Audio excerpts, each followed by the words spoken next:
Welcome to the UN Brief. Today we have a discussion on Twitter Space on cybersecurity with Michael Farrell from Cyberscoop magazine, Alex Urbelis, Serge Droz, Laura Kirkpatrick, and myself, Maya Plentz. Thank you for listening to the UN Brief, and don't forget to subscribe. Give you the floor, Serge, to start off the conversation. So thanks a lot, and again, welcome also to everybody from my side. So the title today is How the News Media Covers It, the cybersecurity part. When I started out kind of a long time ago in cybersecurity as kind of a nerdy engineer, I always thought things are really clear and everybody should really understand this. And I couldn't understand why people click on phishing mails. I couldn't understand why politicians come up with these really strange ideas. And kind of 20 years later, I think I'm a little closer to this. There's a lot of misunderstanding going on. Politicians are discovering there is this thing called internet, and it seems to be very interesting, but what is it we can do with it, and why is it? Everybody tells us it's dangerous. There's still a lot of misunderstanding how the internet functions. On the other side, you have the technical people who still very often are in a mood of kind of like the internet really is a technical thing, so everybody else, especially the lawyers, should leave us alone. And we just don't really seem to get this message across that no, it's not only engineers and it's not only politicians. So, but why is this so hard? I haven't really come to grips with that. Michael, what's your idea about this? So, yeah, thanks for that, Serge. And can you hear me okay? I mean, I think Maya was going a little in and out, but you sound crystal clear, Serge, I think. Yeah, you sound good. Okay.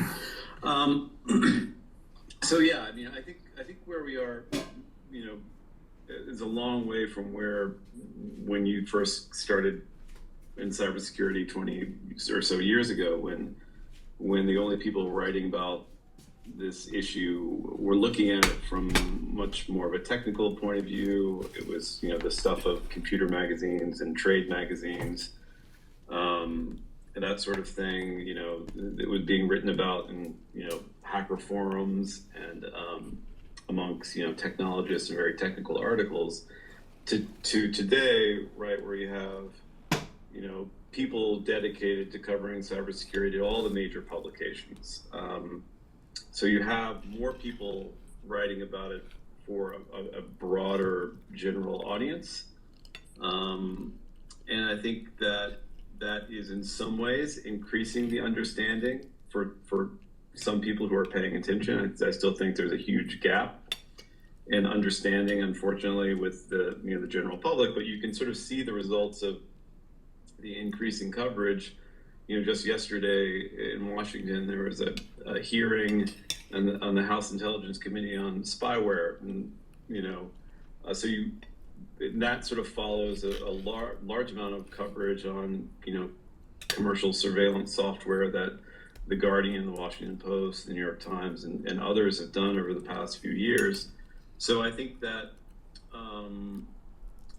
you know, there is the media, you know, sort of traditional journalists like myself have been covering this topic for a while. We're understanding it better and have some better insights into what are the big issues in cybersecurity, and that is beginning to impact how policymakers are thinking about these sorts of things, because the policymakers are even farther behind on sort of keeping up with security issues and topics. And so I would start by saying, you know, there's a lot more coverage, it's smarter coverage, I think, in the, you know, which had been, you know, say 20 years ago, whenever, you know, one of the big papers wrote about cybersecurity, it was just after, you know, a big hack or something like that, with, you know, all the details glossed over. I think now you can find more intelligent, smarter reporting on the topic, even though I think there is still a long ways to go in terms of like the broader understanding of some of the real issues.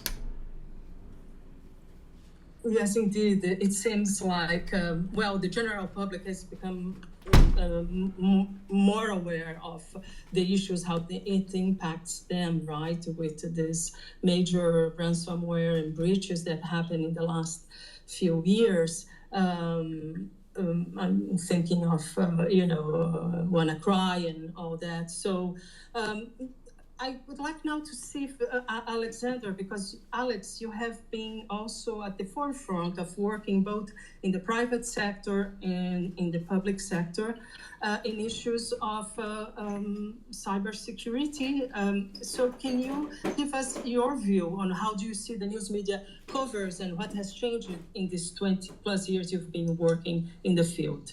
I mean, I appreciate that, and I think a lot of it, in a sense, will mirror what Michael has said. If you go back to the 90s, when, in my misspent youth as a sort of, teenage misfit hacker type, who, then became a lawyer, a lot of what we were following back then when it came to cybersecurity were really, the domain of magazines like 2600 magazine, the Hacker Quarterly, talking about exploits and vulnerabilities. And, that was the stuff that I think was really formative for me to read as a teenager.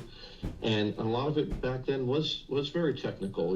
I remember there was a reporter, I think it was Declan McCullough, who was really, really good at essentially cybersecurity hacking type reporting. And then that migrated into reporting on data breaches, right? And we would joke about, what's the data breach of the week here, right? But this sort of dovetails, I think, with what Michael was saying, in that, now users are more impacted by these types of breaches. And I think you were mentioning this too, Maya, is that, once the users begin to be impacted, the media then follows that particular type of impact.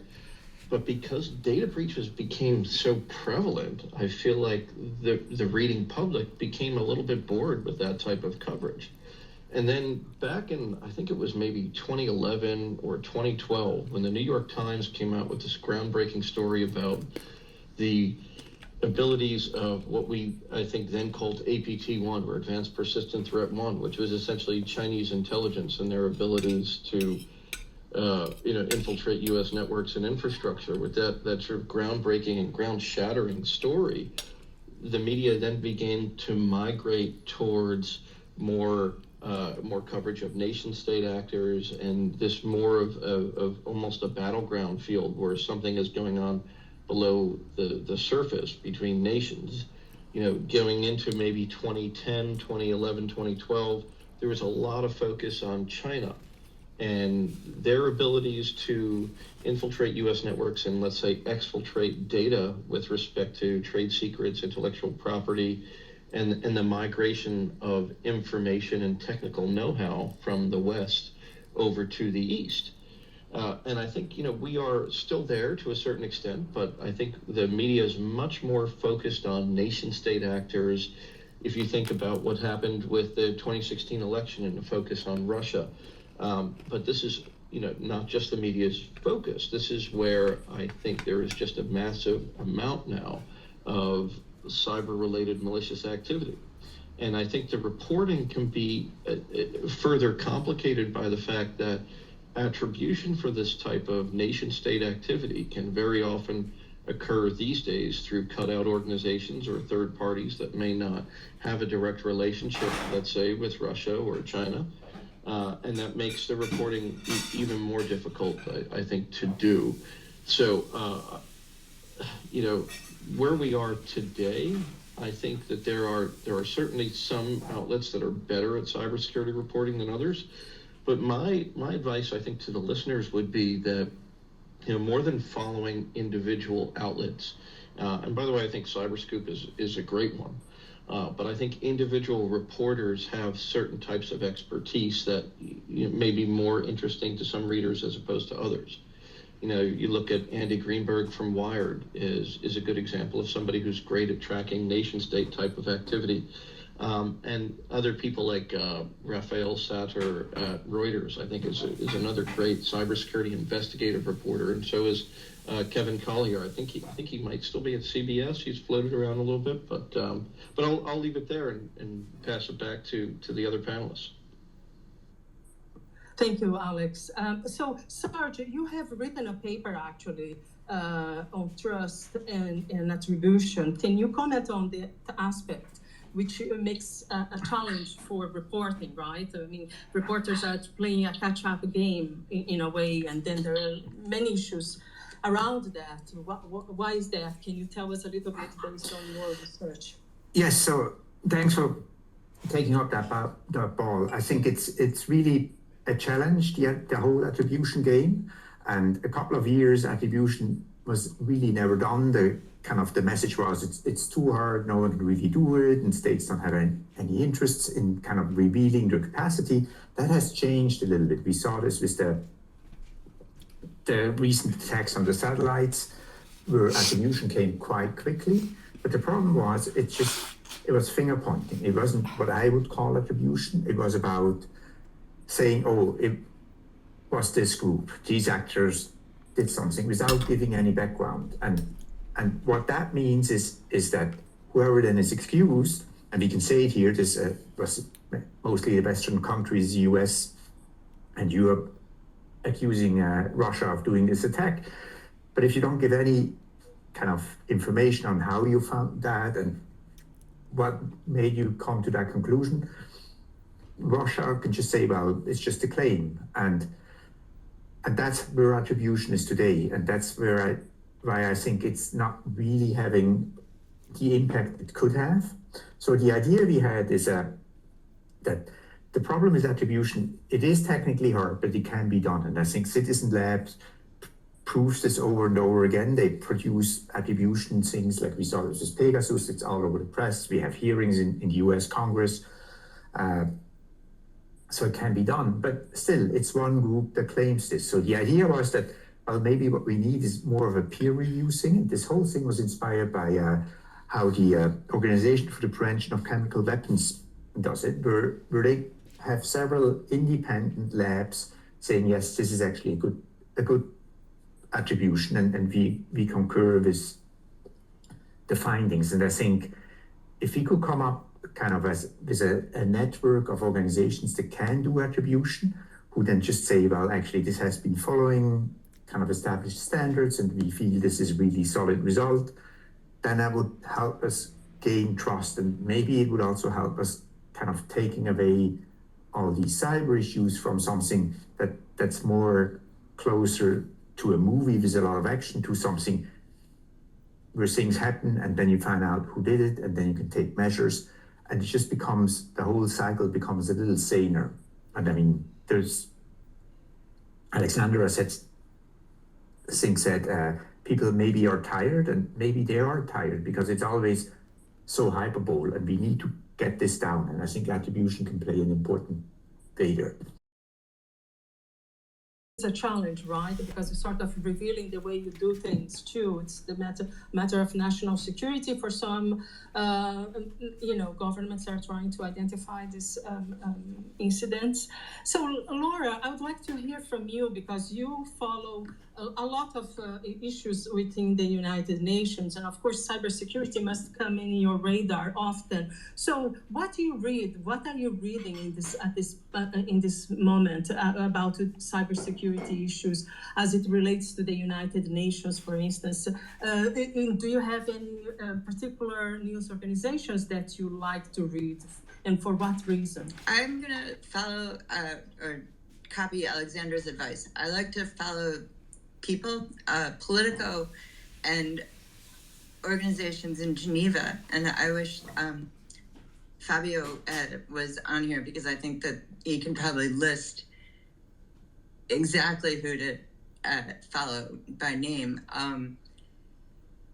Within the UN, if I can pivot to that, I think it goes back to what Serge was saying, that it's been active in cybersecurity for about 20 years, but there are so many different committees and so many different organizations working on it that I think it's hard to communicate that to the public.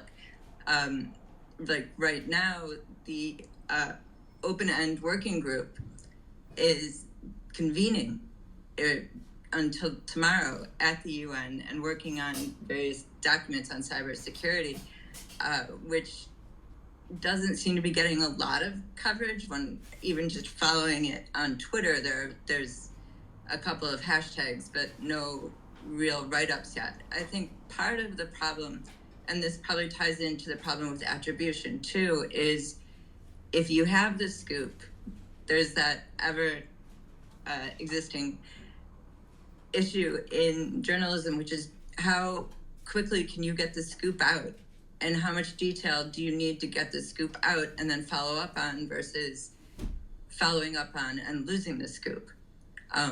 Too, when it comes to attribution and doing the explaining that while you might have a sophisticated audience, it might not be that technologically or cyber sophisticated. So you have to kind of connect the two. If that makes sense. I realize I tangented back to what other people were saying more than who I'm following, but I hope helpful. Yeah, no, that's great. Indeed, is how I found out too when I started to, following up issues of cybersecurity, which was back in 2020. Actually, I went to one of the events organized by the open-ended working group. There was a consultation of sorts here after their meetings in December of 2019, in January 2020.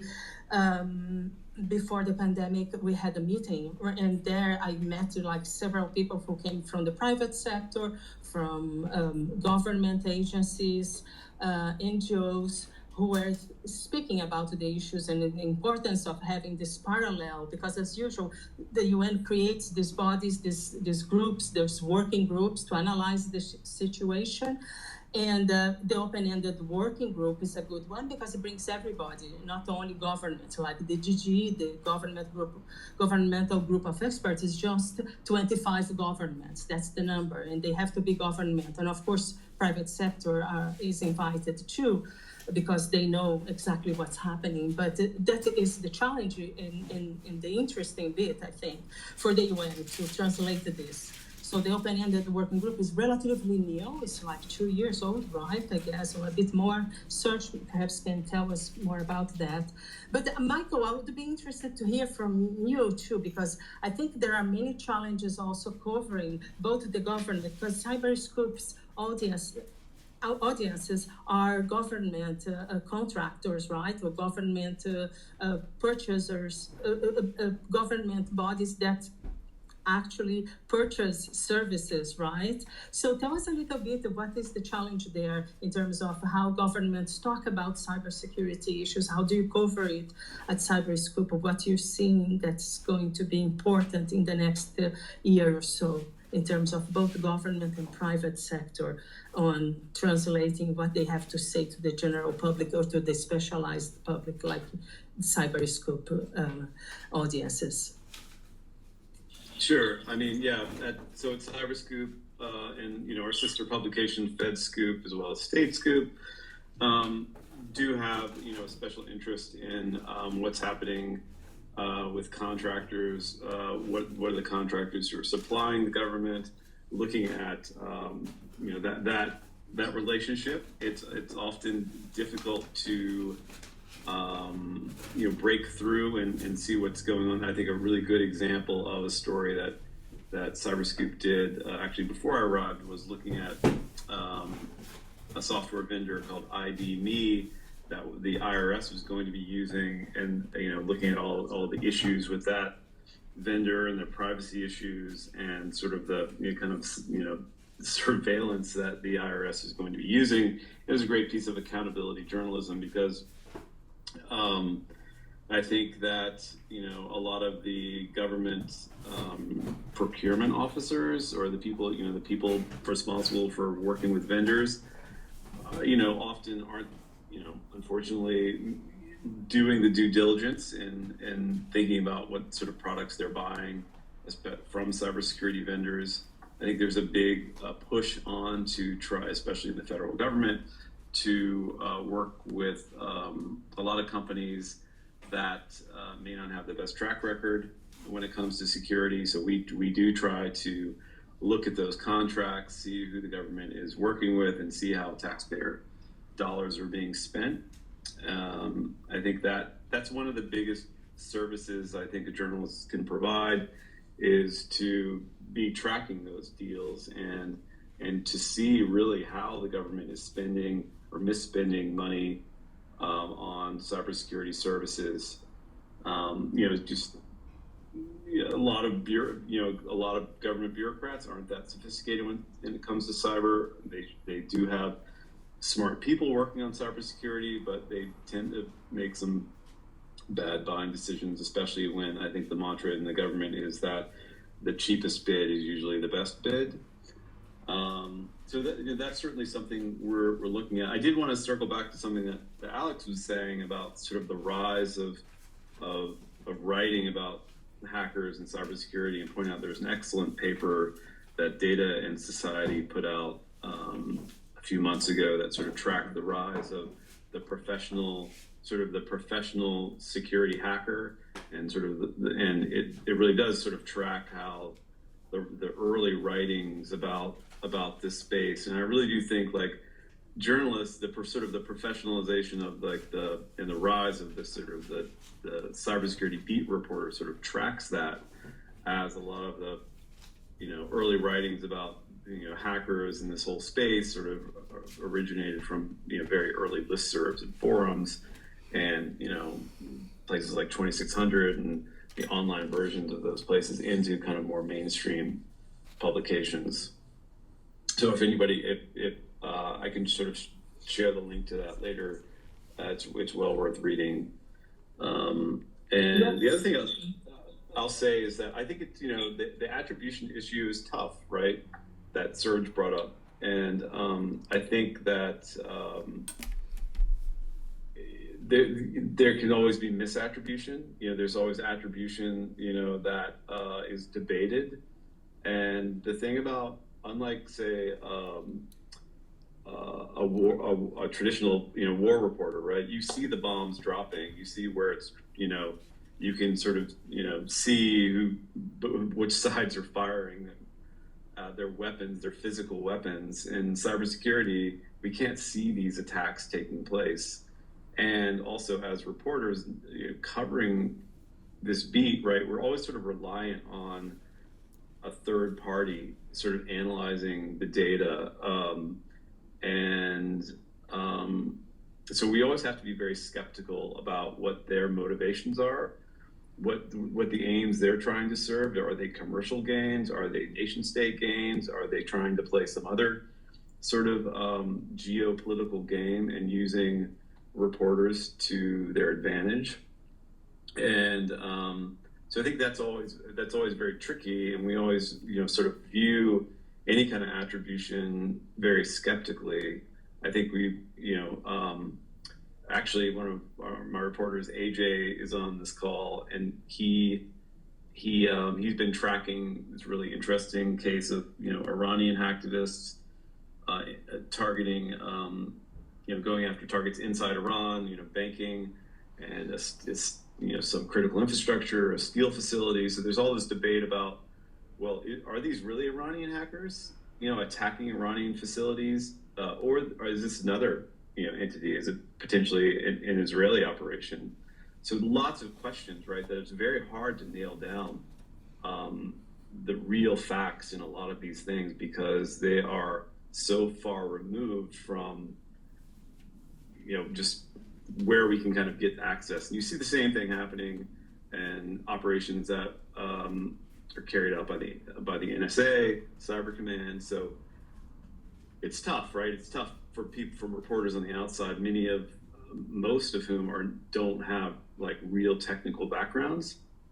I will say, and then I'll shut up and let someone else talk, but that I have seen that more and more reporters are becoming more technical, and more technical people getting into this field and writing. So I think that's really good and adds to the overall understanding of the issue.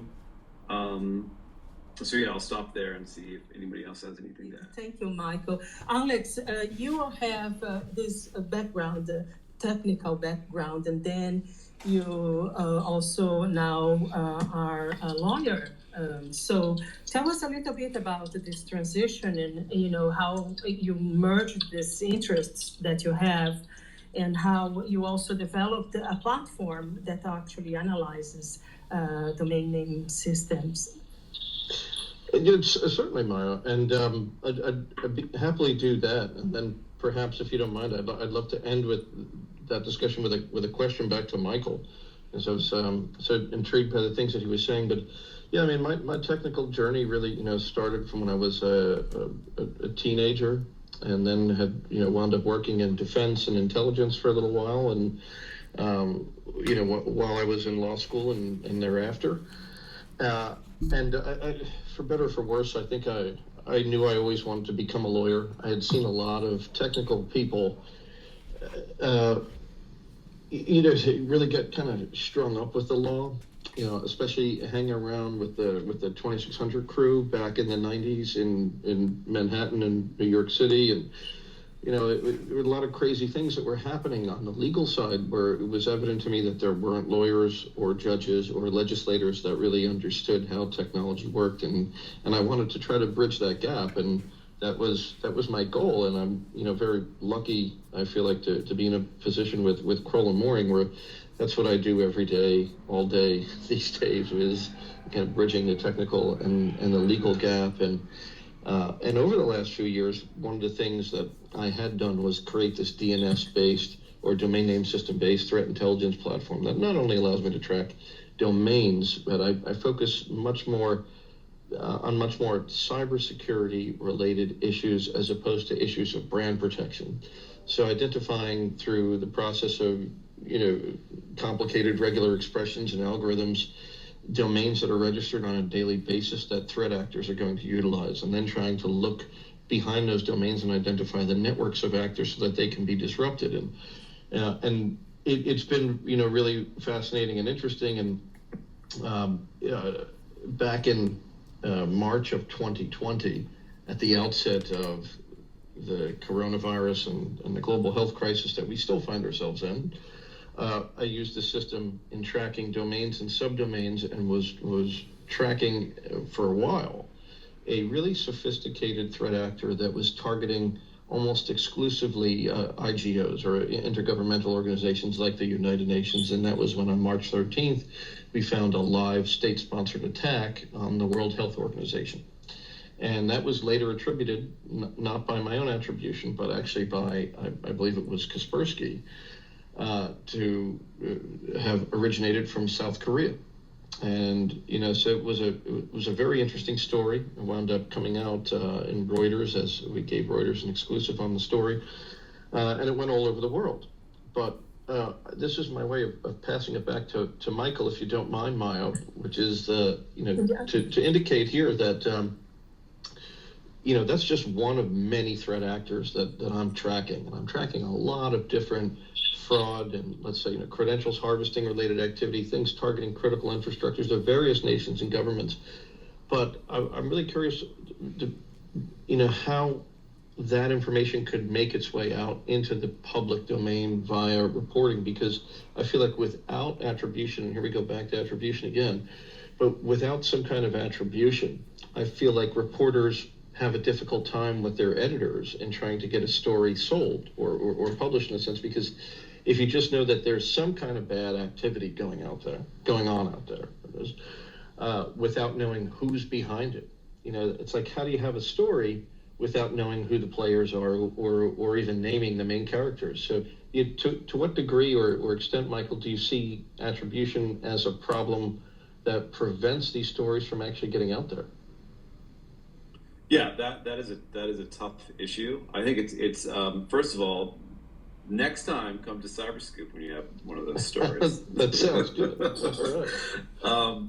But I mean, especially having been a reporter who has written for, say, a place like the Boston Globe, right? That's less, So now I'm at Cyberscoop, and we're all in on cybersecurity, of course, given the name, and so we're more familiar in dealing with sort of those issues when everything's not completely nailed down. Now it gets more challenging, right? When you're at a bigger publication with a more general interest audience, right? Because you do want to know, okay, where did this attack come from? How do we know it came from this place?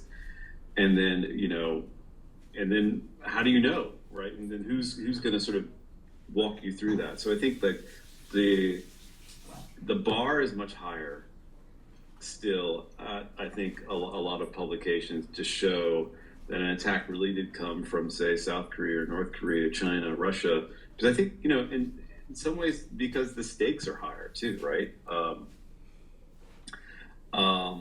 I think we can, it's a publication like Cyberscoop, and I think increasingly like others who cover security regularly are able to add kind of the nuance in there. We also have a different reader as well. I think that so often, I think what we're seeing kind of,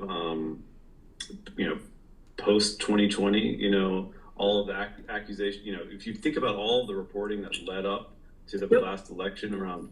Your readers are more sophisticated because they are already in the business, right, in the industry. Yeah, I think so. So you have a readership, like we're writing mostly for cybersecurity professionals. Where things get lost in translation, I think, is when you are, your audience is broader. They're not technical. They're a general interest audience. Though I think the onus tends to be a little bit more on the reporter or the publication to really show that and connect the dots, or you begin to kind of create just general confusion. I think in the general public's interest. I mean, I was going to make the point about the election sort of security storyline. Before, that really sort of everyone was focused on post 2016 and throughout the Trump administration, and sort of then that's the whole storyline got twisted, right? And sort of now we're just talking about, and a lot of people think, well, the election is just going to get hacked, right? Or various actors are going to do things, or that story becomes very politicized. So then you have people sort of twisting attribution or twisting the lack of attribution and finding all sorts of actors that they want to point to that serve their own interests. If you have a storyline that's not really buttoned up, and even when it is really buttoned up, right? I think the evidence was in 2016, yes, the Russians carried out these attacks on the DNC and did this, that, and the other. So that was great attribution.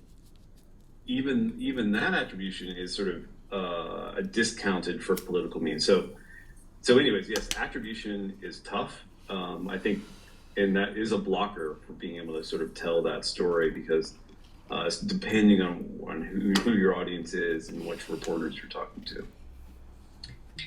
And Serge, now tell us a bit about your experience also with the issues of translating to the general public, because you are also a trainer, you are an instructor, training people to identify threats and so on. And you worked in the private sector, you work with Proton Mail, now you are with the Department of Federal Foreign Affairs, the Swiss Foreign Affairs Department. So tell us a little bit, what are the challenges there also of translating to the general public, and then also looking at when you talk to an audience that knows is in the industry already. So I think much of what's important, Michael already said. First of all, this really is a very, very complicated and complex and area where it's often not really quite clear what's happening, and certainly it's not obvious what's happening. And I think if you deep into this stuff, a lot of things you just know, and you really, especially if you come from a technical background, you need to learn. A lot of people follow different logics. They have different ways of thinking, and you have to kind of build up your narrative and your story differently. I think that is what good journalists really do. But I also do feel that engineers and technical people should become a little better at actually conveying these messages. We are horribly bad, and we don't teach engineers to communicate quite well. And that is not really an issue if it's kind of plain obvious what's going to happen, but it really is a challenge if things are complicated and don't have answers that are very clear, and especially if you talk about attribution. I mean, at the end of the day, we can never really say with 100% certainty it's this organization, it's that actor that did it.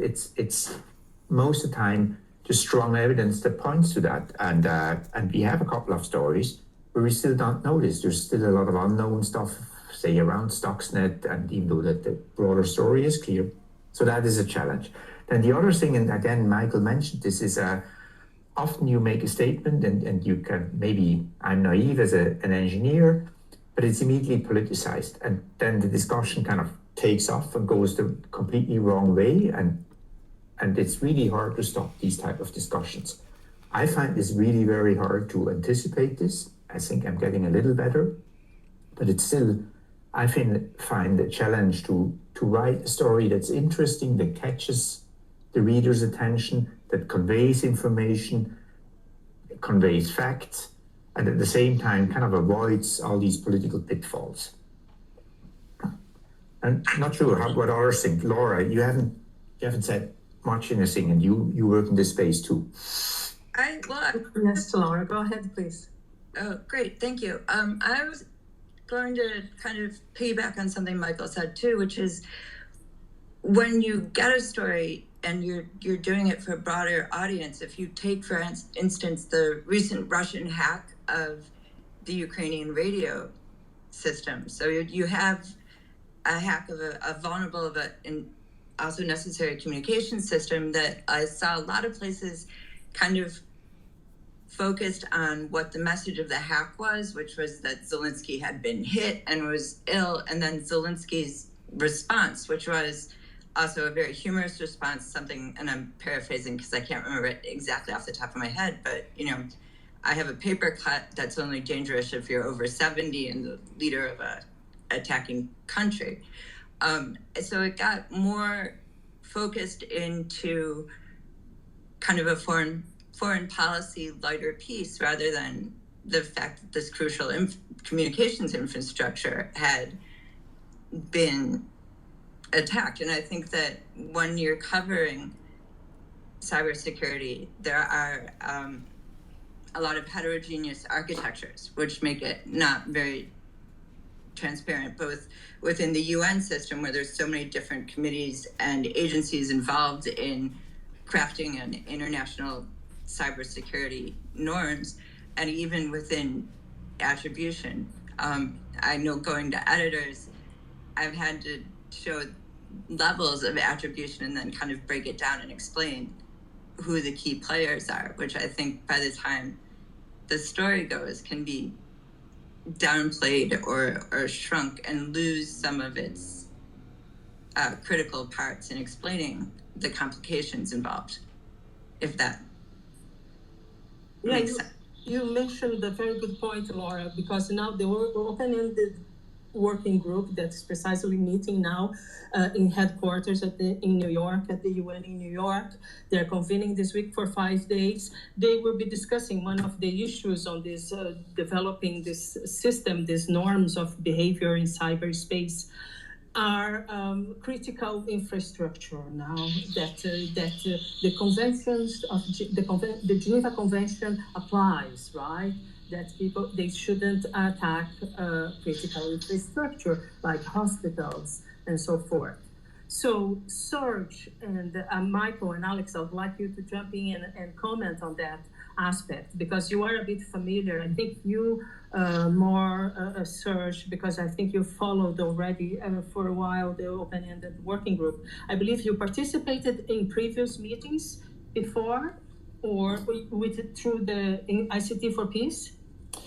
Yes, so the open-ended working group kind of tries to bring in non-state stakeholders, and that's something that the diplomatic world is kind of struggling a little bit with. And we see this especially during this session. But so on behalf of FIRST, I was actually making inputs to the open-ended working group, and over the years, I mean, this has been mentioned, states discussed these topics since 2004 when the first UNGG started. It was very closed, no one was really interested. But it moved on, and today, what's really good is that pretty much every country on the planet participates and actually actively participates. So that's good news. But on what is a bit of a problem is that civil society is still a little bit left out. So civil society, but also the tech community, they can get...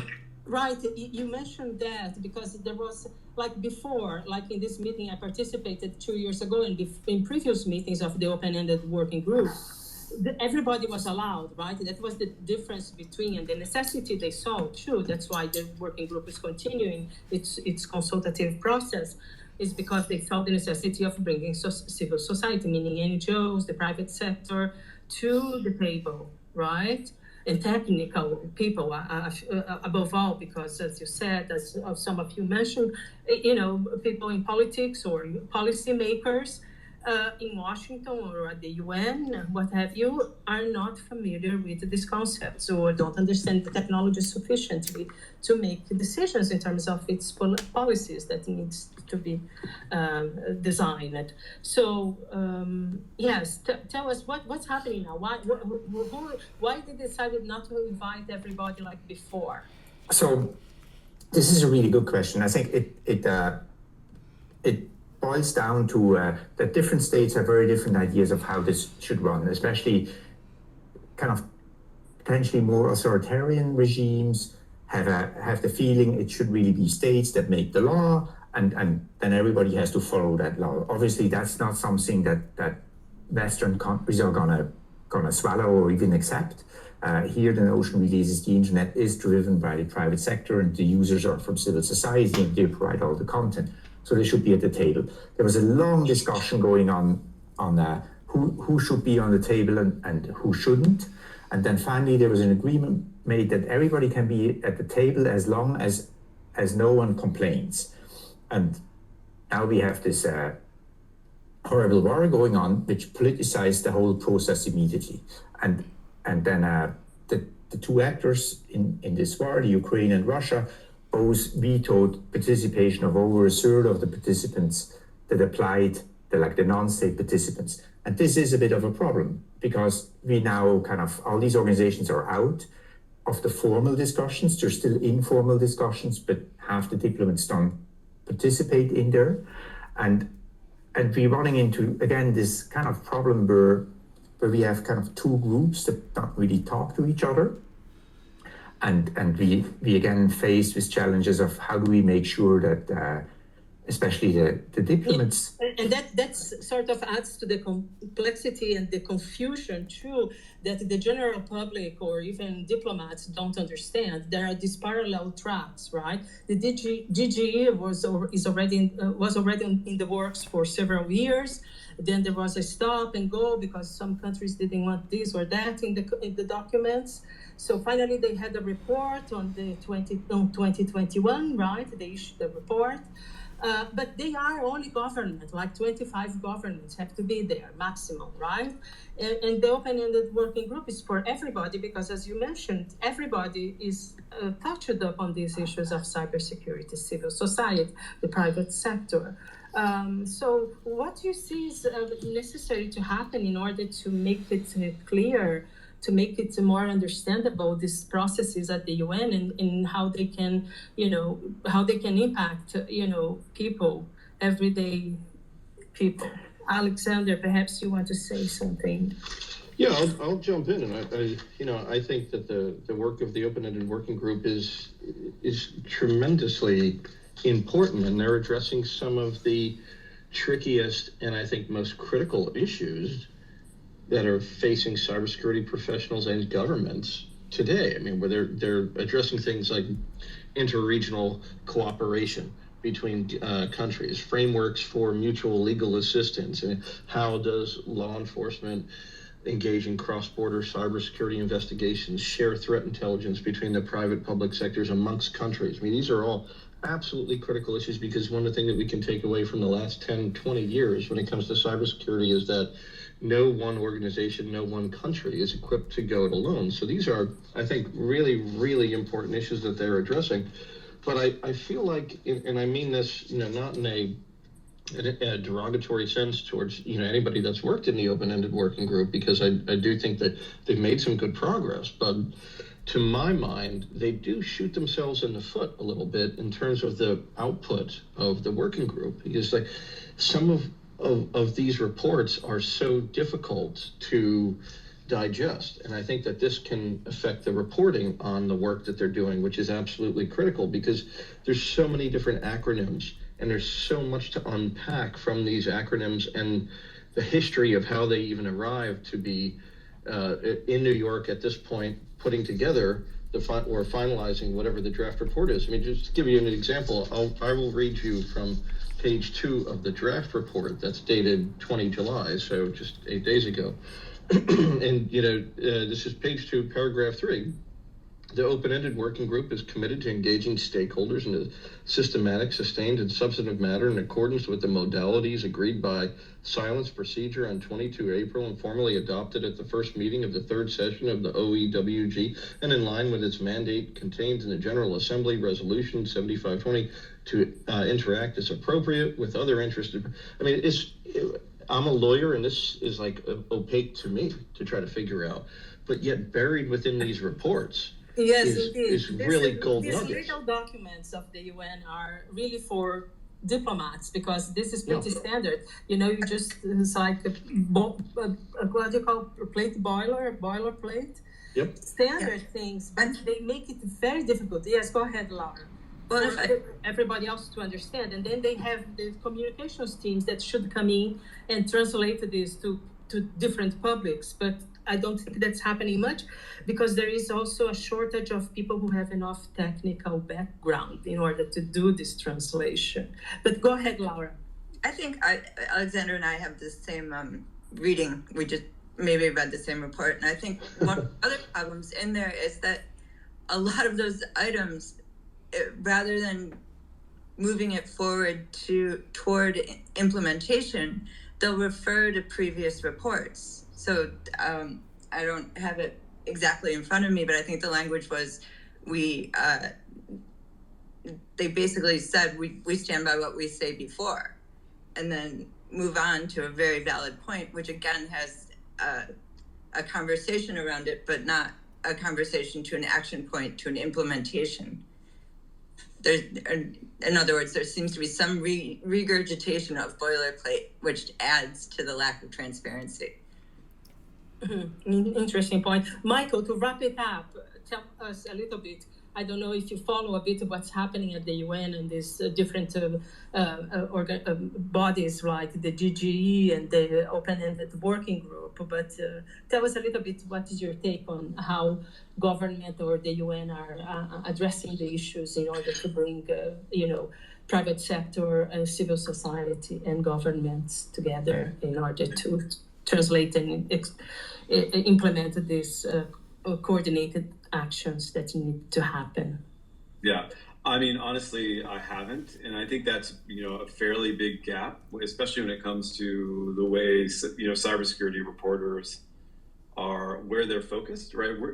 Oftentimes, the whole conversation around international norms gets lost, right? Especially in the U.S. press.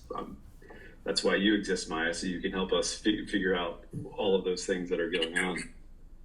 Thank you. But I think that, the thing of to talk about, getting stories past editors, right? There's nothing that's going to make an editor's eyes sort of glass over if you start a conversation with international norms, unless you're, have a UN specific publication. I do, however, think that the Politico Europe team, which was sort of born out of, writing about what's happening in Brussels and does a good job covering the UN, is probably one place that is sort of tracking this.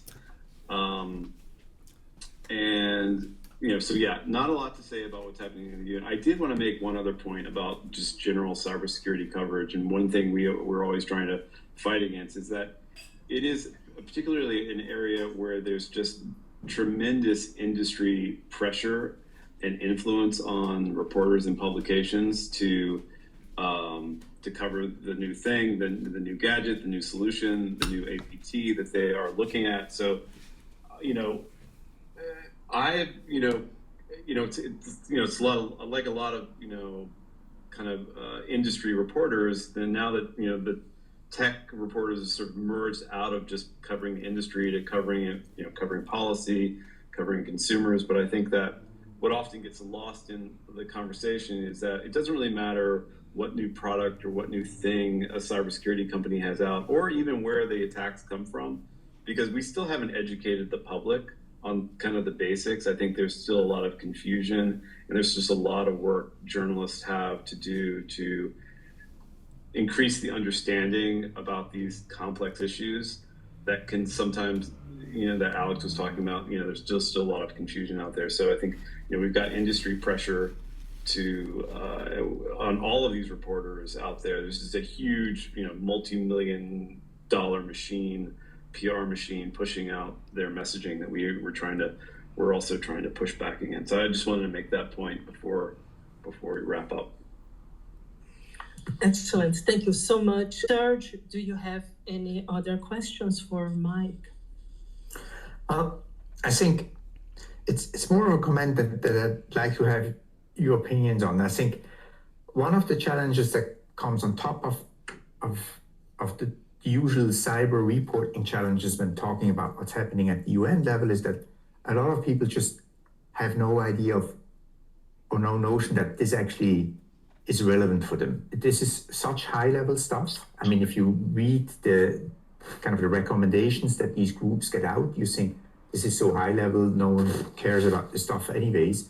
And actually showing people that this is relevant because it's going to become international law in a couple of years, I find this a challenge, and I don't really know how to convince people or how to tell people of the importance of the UN. Very slowly, like in the Congress, right, in the US Senate as well, Mike. These things move super slowly, but you see they make a difference in people's lives. I always think of the Framework Convention on Tobacco Control. It took several years to finally be adopted by countries. And then you see, for instance, remember, I don't know, for those of you who lived in New York in the